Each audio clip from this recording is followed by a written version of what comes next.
Et puis l'agence japonaise de coopération internationale affecte sur le terrain des volontaires qui souhaitent mettre leurs compétences techniques et leur expérience pratique au service des populations des pays en développement. C'est le cas à l'hôpital Schweitzer de Lambaréné où un volontaire junior excelle dans la culture maraîchère, suivant ce focus, signé Eric Nzengi Badinga et Pierre Claverella.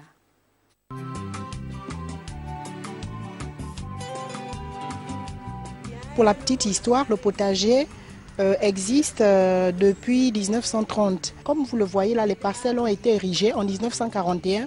En fait, c'était pour retenir la terre, pour éviter que la terre n'aille avec la montée des eaux au niveau de l'Ogoué. On a essayé de renouveler les jardins, c'était pour pallier déjà à la production des légumes parce que nous avons aussi un réfectoire tout juste à côté.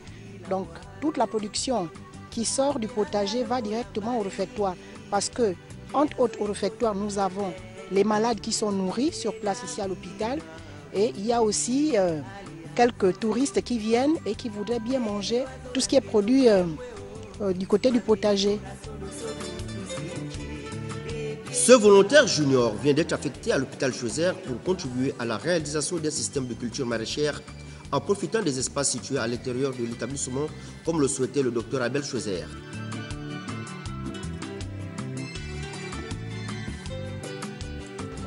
Il y a très bonnes champs, donc je voudrais essayer de cultiver plusieurs types de pommes de légumes. Oui.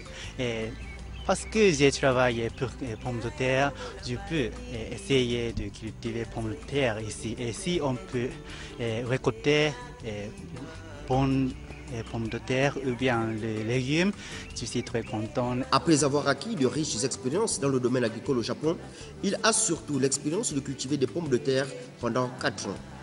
Il a fait une recherche sur la méthode d'analyse des sols. Je voudrais monter les techniques de japonais pour mon collègue.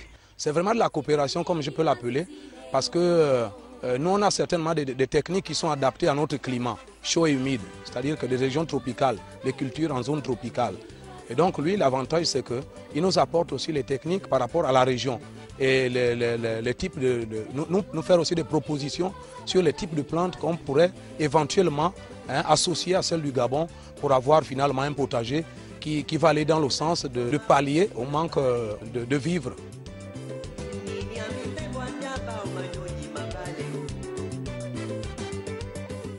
Le volontaire japonais a la volonté de travailler avec les collègues gabonais pour cultiver des légumes d'hiver durables et adaptés